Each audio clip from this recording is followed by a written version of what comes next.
Shalom. I'm so excited to talk to you about this week's parasha because the name of it is Korach, which is, of course, the story of Korah. And it's numbers 16:1 through 18:32. And the Haftarah is 1 Samuel 11:14 through 12:22. And the New Covenant portion is Romans 13:1 through 7. There is so much in this parasha, but in order to get the most out of it, I want to go back. And I want to go back to the beginning of Numbers and to Parashat Bamidbar.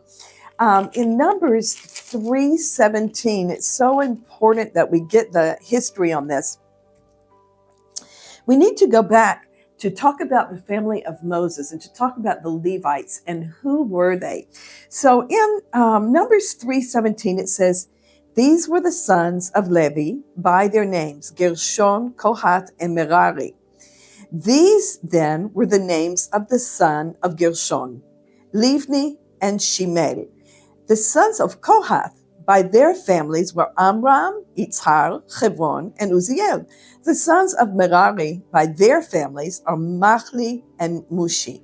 What is important here is the sons of Kohath, from which Aaron came. Who was the father of Aaron and Moses? That was Amram. But our other big character today, Korach, is the son of Yitzhar.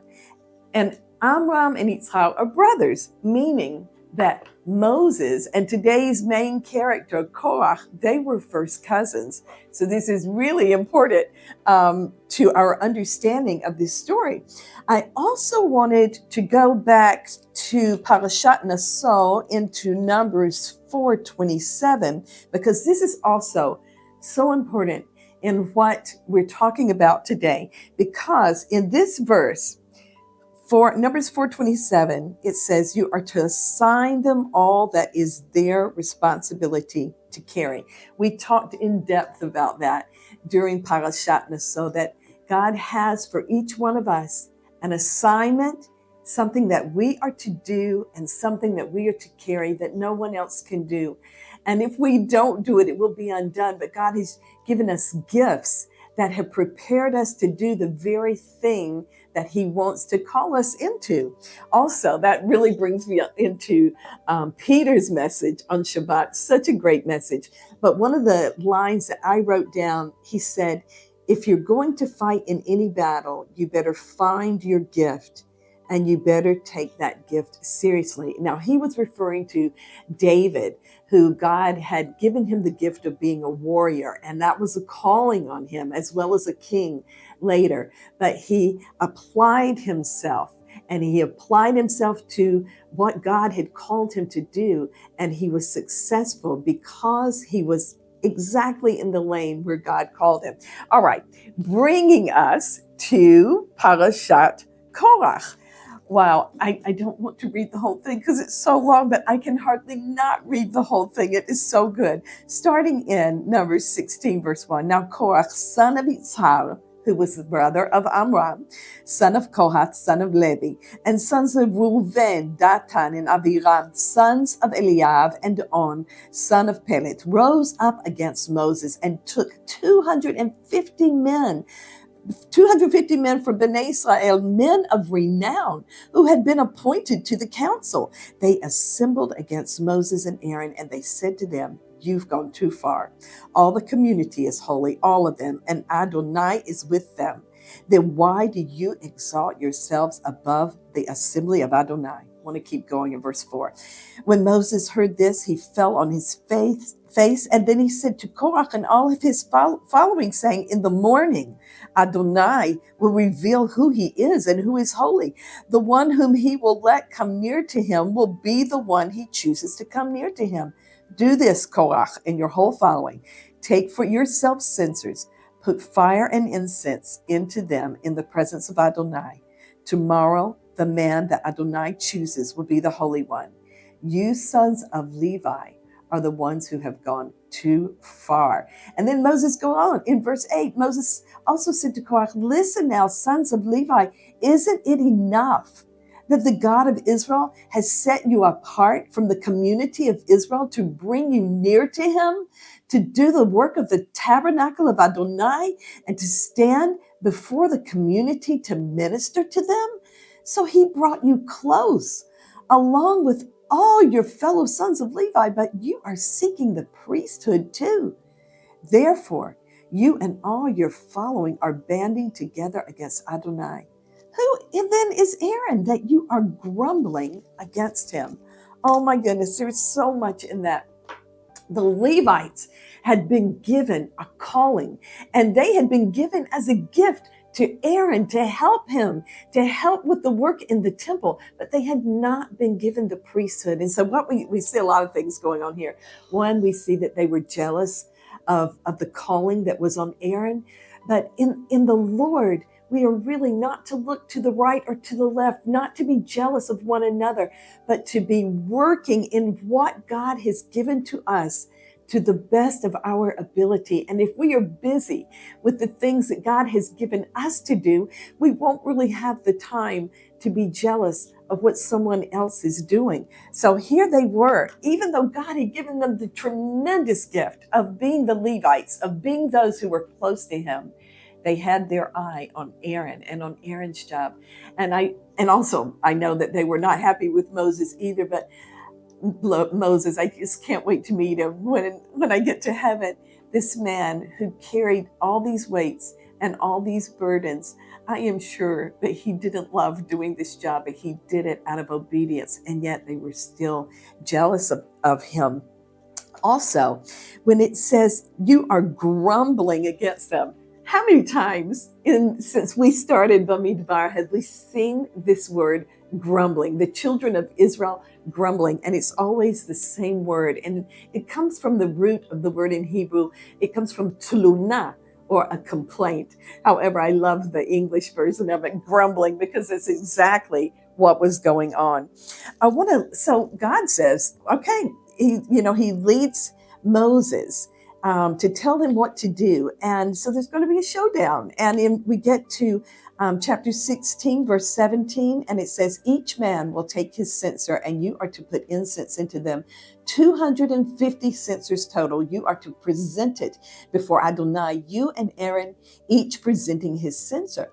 So each man took his censer, put fire and incense into it, and stood with Moses and Aaron at the entrance of the tent of meeting.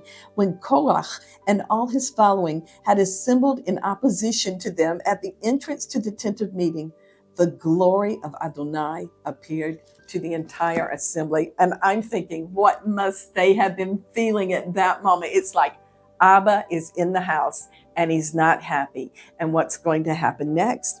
So we go on and we get to verse 28. Moses says, by this you will know that Adonai has sent me to do all these works, that they are not from my own heart. If every one of these men die a common death and experience what happens to all people, then Adonai has not sent me. But if Adonai brings about a new thing, and the earth opens her mouth and swallows them and everything that is theirs, and they go down alive into Sheol, then you will know that these men have despised Adonai. I also want to just look at that word. They despised Adonai. How did they do that? By not rejoicing in him, in what he had given to them, in the gifts that he and the calling that he had given to them. They despised him by looking at what someone else had instead of what God had given to them. And then it's like a movie, isn't it? We get verse 31. As soon as he finished saying all these things, the ground split under them. The earth opened its mouth and swallowed them, along with all their households, all of Korach's people and all their possessions. They went down alive into Sheol, they and everything that was theirs. The earth closed over them, and they were gone from among the community. All Israel around them fled at their outcry, for they shouted, perhaps the earth will swallow us. Fire also came out from Adonai and consumed the 250 men offering the incense. So Korach didn't just affect himself, he spread that bitterness throughout the camp. Let's continue on, because that's not even the end of the story. All right, so it goes on, and still in chapter 16, verse 41, the next day, the entire community of Bnei Israel grumbled against Moses and Aaron, saying, "You killed Adonai's people." But when they gathered in opposition to Moses and Aaron and turned toward the tent of meeting, behold, the cloud covered it, and the glory appeared once again. Abba is in the temple, and he is not happy. Moses and Aaron went to the front of the tent of meeting. Adonai spoke to Moses, saying, "Get away from among this assembly so that I may immediately consume them." So they fell on their faces, Moses and Aaron. Then Moses said to Aaron, "Take the censer, put into it fire from the altar, and put in incense. Get going and hurry to the assembly and make atonement for them, because wrath has come out from Adonai and the plague has started." Aaron did just as Moses had said and ran into the middle of the assembly. Behold, the plague had already started among the people, but he offered the incense and made atonement for the people.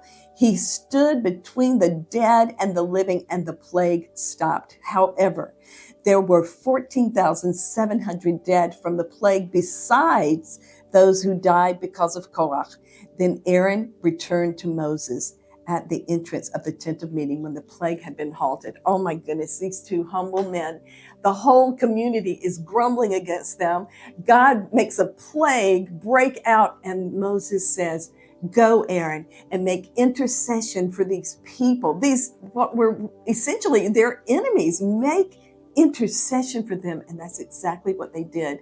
And therefore, the plague was stopped because of the intercession. Looking on in chapter 17, Adonai spoke to Moses, saying, "Speak to Bnei Israel and get a rod from each ancestral house, 12 staffs in all, from each prince, according to his ancestral household.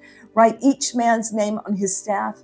Write Aaron's name on Levi's staff, for there is to be one staff for the prince of each tribe. Then you are to place them in the tent of meeting before the testimony where I meet with you. It will come about that the staff of the man I choose will sprout. I will then rid myself of the grumblings of Bnei Israel who are grumbling against you." It goes on. The next day, Aaron's staff from the house of Levi had sprouted, blossomed, and even produced almonds. God made it very clear that Aaron was his choice to be the Kohen HaGadol, to be the high priest, and to serve in that way. It didn't mean that the others were less. It just meant that that was the gift and the calling that he had put on Aaron. And I kind of want to finish up with this, still in chapter 18 now. In verse 6, "See, I have personally taken your kinsmen, the Levites, from among Bnei Israel as a gift for you and your sons with you, dedicated to Adonai to serve in the work of the tent of meeting." So there again, we just come back to the children of Levi, the sons of Levi. They were a gift given to Aaron to help him in the work of the tent of meeting. And just to say that, let's, as we go into this, the rest of this week, just thinking about what has God gifted you to do. And this question that Peter asked, what has God given you to do? And to take that gifting seriously and to pursue all that you need to do to give God glory with the gift that he has given you. Just bless you today. Shalom.